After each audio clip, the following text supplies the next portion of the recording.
Hello friends, ನಾನು ನಾರಾಯಣ್. ಒಂದು property ತಗೊಳ್ಳೋದ್ರ ಬಗ್ಗೆ ಆಗಲಿ ಅಥವಾ ಮಾರೋದ್ರ ಬಗ್ಗೆ ಆಗಲಿ ನಮಗೆ 100 ವಿಧವಾದಂಥ ಸಂದೇಹಗಳಿರ್ತದೆ.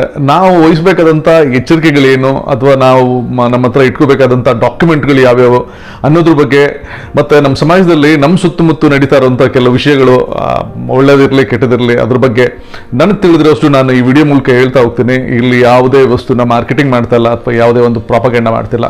Anyway, welcome to my channel asset Kannada.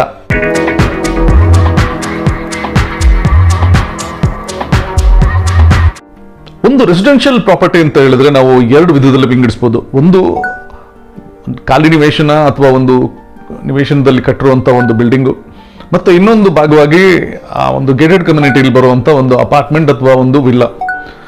ನಾವಿವತ್ತು ಈ ವಿಡಿಯೋದಲ್ಲಿ ಈ 2ನೇ ಭಾಗವಾಗಿ ಬರುವಂಥ ಒಂದು ಗೇಟೆಡ್ ಕಮ್ಯುನಿಟಿಯಲ್ಲಿ ಬರುವಂಥ ಒಂದು ಅಪಾರ್ಟ್ಮೆಂಟ್ ಆಗಲಿ ವಿಲ್ಲಾ ಆಗಲಿ ಅಂಡರ್ ಕನ್ಸ್ಟ್ರಕ್ಷನ್ ಇರುವಂಥ ಪ್ರಾಪರ್ಟಿನ ನಾವು ಕೊಡಬೇಕಾದ್ರೆ ಏನೇನು ಎಚ್ಚರಿಕೆ ವಹಿಸ್ಕೋಬೇಕು ನಾವು, ಅಥವಾ ಏನೇನು ಡಾಕ್ಯುಮೆಂಟ್ಸ್ನ ನಾವು ಮುಂಜಾಗ್ರತೆಯಿಂದ ನೋಡಬೇಕು ಅನ್ನೋದ್ರ ಬಗ್ಗೆ ನಾನು ಈ ವಿಡಿಯೋ ಮೂಲಕ ಹೇಳ್ತಾ ಹೋಗ್ತೀನಿ. ಸೊ ಇದು ಭಾಳ ಇನ್ಫಾರ್ಮೇಟಿವ್ ಆಗಿರ್ತದೆ, ಮತ್ತು ಕಡೆದಾಗೆ ನಿಮಗೆ ಕೆಲವು ಭಾಳ ಇಂಪಾರ್ಟೆಂಟ್ ಟಿಪ್ಸ್ ಕೂಡ ಕೊಡ್ತೀನಿ. ಸೊ ಇದು 10 ನಾವು ಇಂಪಾರ್ಟೆಂಟ್ ಅಥವಾ ಕಾಮನ್ ಡಾಕ್ಯುಮೆಂಟ್ಸ್ ಅಂತ ಯಾವುದು ನೋಡೋಕೆ ಹೋದರೆ, ಮೊದಲನೇದಾಗಿ ಬರುವಂಥದ್ದು from the title deed till the deed happen to the builder. ಅಂದರೆ ಮೂಲ ಪತ್ರದಿಂದ ಹಿಡಿದು ಈಗ ಬಿಲ್ಡರ್ ಅಥವಾ ಕಟ್ಟಡ ಕಟ್ತಾ ಇರೋಂಥವ್ರ ಹತ್ರ ಬರೋವರೆಗೂ ಬಂದಂಥ ಮೂಲ ಪತ್ರಗಳು, ಅದನ್ನು ನಾವು ಪರಿಶೀಲನೆ ಮಾಡಬೇಕಾಗತ್ತೆ. ಮೂಲತಃ ಮೂಲಪತ್ರ ಅಂತ ಹೇಳಿದ್ರೆ ಮೂಲವಾಗಿ ಅಗ್ರಿಕಲ್ಚರಿಂದ ಹೇಗೆ ಬಂತು, ಮತ್ತು ಅದನ್ನು ಯಾವಾಗ ಕನ್ವರ್ಷನ್ ಆಯಿತು, ಅದು ಯಾರಿಗೆ ಮತ್ತೊಬ್ಬರಿಗೆ ಯಾರಿಗೆ ಹೆಸರಿಗೆ ಅಂತು, ಮತ್ತು ಈಗ ಕಡೆಗೆ ಈ ಬಿಲ್ಡರ್ಗೆ ಹೇಗೆ ಬಂದಿದೆ ಅನ್ನೋದನ್ನ ಎಲ್ಲ ಪೇಪರ್ಗಳನ್ನ ನೋಡಬೇಕಾದಂಥದ್ದು. ಅದನ್ನು ನಾವು ಟೈಟಲ್ ಡೀಡ್ ಅಂತ ಕರಿಬೋದು. ಯೂಶಲಿ ಈ ಅಪಾರ್ಟ್ಮೆಂಟ್ ಕಟ್ಟುವಂಥ ಡೆವಲಪರ್ಗಳು ಏನು ಮಾಡ್ಕೊಂಡಿರ್ತಾರೆ, ಒಂದು ಫೈಲೇ ಮಾಡಿಟ್ಟಿರ್ತಾರೆ. ಯಾಕೆಂದರೆ ಡಾಕ್ಯುಮೆಂಟ್ಗಳು ಜಾಸ್ತಿ ಇರ್ತದೆ, ಅಥವಾ ಅವರು ಲೀಗಲ್ ಒಪಿನಿಯನ್ನೇ ತಗೊಂಡು ಇಟ್ಟಿರ್ತಾರೆ.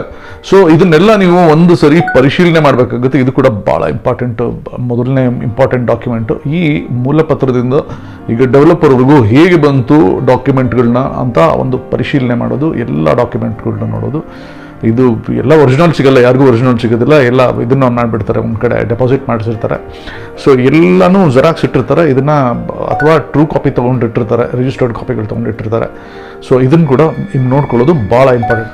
2ನೇ important document EC, encumbrance certificate.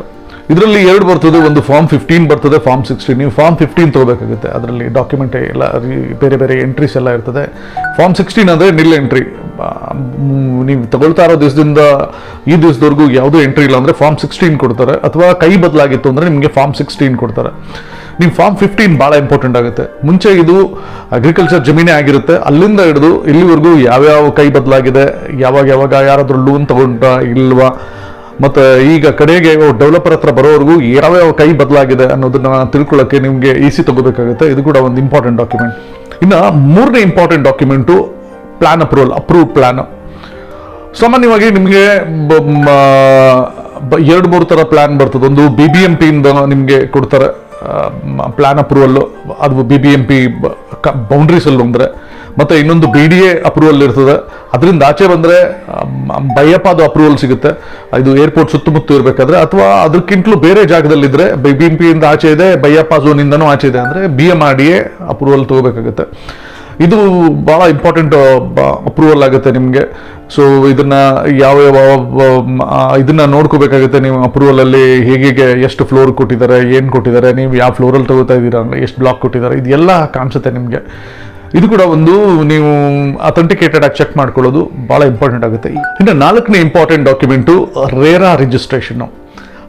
Registration ಅಂತ ಹೇಳಿದರೆ ರಿಯಲ್ ಎಸ್ಟೇಟ್ ರೆಗ್ಯುಲೇಷನ್ ಆ್ಯಕ್ಟ್ ಅಂತ ಹೇಳಿ, ಇದು 2017 ಮೇಲೆ ಯಾವುದೇ ಒಂದು ಬೆಂಗಳೂರು ಅಥವಾ ಬೇರೆ ಎಲ್ಲೇ ಒಂದು ಅಪಾರ್ಟ್ಮೆಂಟ್ ಕಟ್ತಾ ಇದ್ದಾರೆ, 8 ಫ್ಲ್ಯಾಟ್ಗಿಂತಲೂ ದೊಡ್ಡದೇನು ಅಪಾರ್ಟ್ಮೆಂಟ್ ಇತ್ತಂದರೆ ಅದಕ್ಕೆ ರೇರಾ ರಿಜಿಸ್ಟ್ರೇಷನ್ ಭಾಳ ಕಂಪಲ್ಸರಿ ಆಗುತ್ತೆ.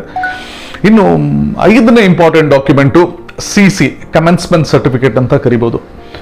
ಸಾಮಾನ್ಯವಾಗಿ ನಿಮಗೆ ಒಂದು ಅಪಾರ್ಟ್ಮೆಂಟು, ಒಂದು ವಿಲ್ಲಲ್ಲಿ 2-3 ಥರ ಒಂದು CC ಬರ್ತದೆ, ಒಂದು OC ಬರ್ತದೆ. CC ಅಂದರೆ ಕಮೆನ್ಸ್ಮೆಂಟ್ ಸರ್ಟಿಫಿಕೇಟ್ ಆಗುತ್ತೆ, ಮತ್ತು ಇನ್ನೊಂದು ಕಂಪ್ಲೀಷನ್ ಸರ್ಟಿಫಿಕೇಟ್ ಆಗುತ್ತೆ. ಇದು ನಿಮಗೆ ನಾನು ಹೇಳ್ತಾ ಇರೋದು CC ಕಮೆನ್ಸ್ಮೆಂಟ್ ಸರ್ಟಿಫಿಕೇಟು. ಸೊ ಒಂದು ಪ್ಲಾನ್ ಅಪ್ರೂವಲ್ ಕೊಟ್ಟ ನಂತರ BBMP ಆಗಲಿ ಬೇರೆ ಯಾರೇ ಆಗಲಿ, ಅವರು ನಾವು ಕೊಟ್ಟಿರುವಂಥ ಪ್ಲಾನ್ಗೆ ಇವರು ಕರೆಕ್ಟಾಗಿ ಕಟ್ತಾ ಇದ್ದಾರೆ ಅಂತ ಕಟ್ಟಿದ ಮೇಲೆ ಅವರು ಫೌಂಡೇಶನ್ ಎಲ್ಲ ಹಾಕಿದ್ಮೇಲೆ ಅಥವಾ ಸ್ಟಾರ್ಟ್ ಮಾಡಿದ್ಮೇಲೆ ಕನ್ಸ್ಟ್ರಕ್ಷನ್ ಅವ್ರು ಬಂದು ನೋಡಿ ಕೊಡುವಂಥ ಡಾಕ್ಯುಮೆಂಟು ಕಮೆನ್ಸ್ಮೆಂಟ್ ಸರ್ಟಿಫಿಕೇಟ್. ನಾವು ಹೇಳೋ ಪ್ಲಾನ್ ಪ್ರಕಾರನೇ ಇವರು ಪ್ರಾರಂಭ ಮಾಡಿದ್ದಾರೆ ಅಂತ. ಇದನ್ನ ನೀವು ನೋಡ್ಕೋಬೇಕಾಗುತ್ತೆ. ಇದು ಕೂಡ ಒಂದು ಇಂಪಾರ್ಟೆಂಟ್ ಡಾಕ್ಯುಮೆಂಟ್. ಈ CC ಕೂಡ ಒಂದು ಆ ಒರಿಜಿನಲ್ಲೇ ಕೊಟ್ಟಿರ್ತಾರೆ, ಅದನ್ನ ಒಂದ್ಸರಿ ನೋಡ್ಕೋಬೇಕಾಗುತ್ತೆ ನೀವು. 6ನೇ important document NOC from BDA, BIAAPA ಅಥವಾ BMRDA.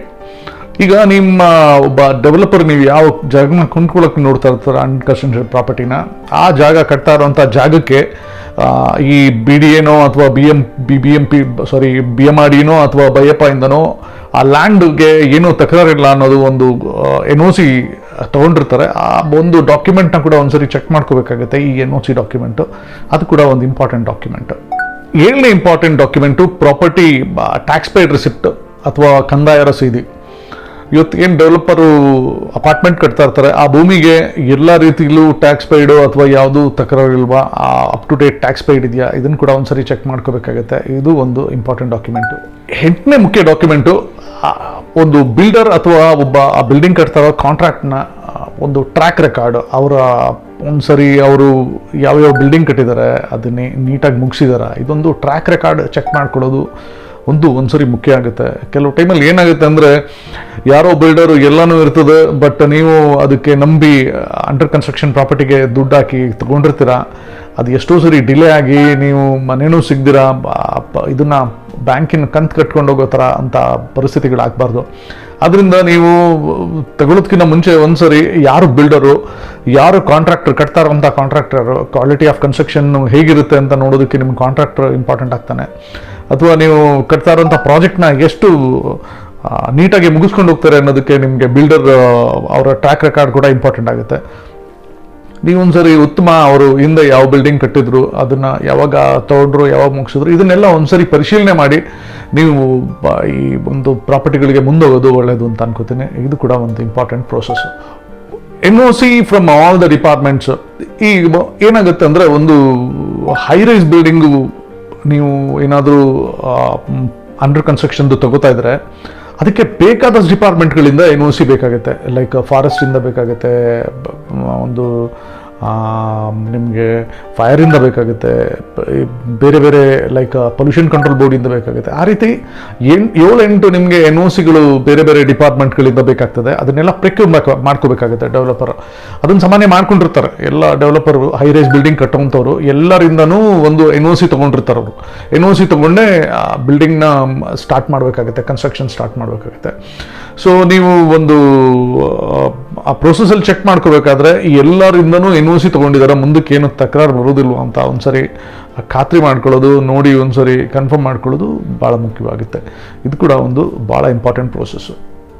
10ನೇ ಇಂಪಾರ್ಟೆಂಟ್ ನೀವು ಚೆಕ್ ಮಾಡ್ಕೋಬೇಕಾಗಿರೋ ವಿಷಯ ಏನು ಅಂದರೆ ಈ ಪ್ರಾಜೆಕ್ಟ್ಗೆ ಯಾವ್ಯಾವೆಲ್ಲ ಬ್ಯಾಂಕ್ ಅಪ್ರೂವಲ್ಲು ಆಗಿದೆ ಅನ್ನೋದನ್ನ ನೋಡ್ಕೋಬೋದು.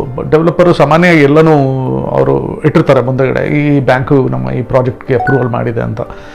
ಸೊ ನೀವು ಕೂಡ ಒಂದ್ಸರಿ ನಿಮ್ಮ ಒಂದು ಯಾವ ಬ್ಯಾಂಕ್ ನೀವು ಹೋಗ್ತಾ ಇರೋಂಥ ಅಥವಾ ನಿಮಗೆ ಟೈಅಪ್ ಆಗಿರೋದು, ನೀವು ಯಾವ ಬ್ಯಾಂಕಲ್ಲಿ ಅಕೌಂಟ್ ಇಟ್ಕೊಂಡಿದ್ದೀರಾ, ಯಾವ ಬ್ಯಾಂಕು ನಿಮಗೆ ತುಂಬ ಫ್ರೆಂಡ್ಲಿ ಆಗಿದೆ, ಅಕಾಮಿಡೇಟ್ ಮಾಡ್ಕೊಳ್ಳುತ್ತೆ ನಿಮ್ಮನ್ನು, ಅದೇ ಬ್ಯಾಂಕು ಅಲ್ಲಿ ಅಪ್ರೂವಲ್ ಮಾಡಿದರೆ ಭಾಳ ಈಸಿಯಾಗಿ ಆಗುತ್ತೆ ಪ್ರೋಸೆಸ್ಸು. ಇದನ್ನು ಕೂಡ ಒಂದ್ಸರಿ ಮುಂಚೆನೇ ನೀವು ಚೆಕ್ ಮಾಡಿಕೊಂಡು ಮುಂದೆ ಹೋಗೋದು ಭಾಳ ಇಂಪಾರ್ಟೆಂಟು.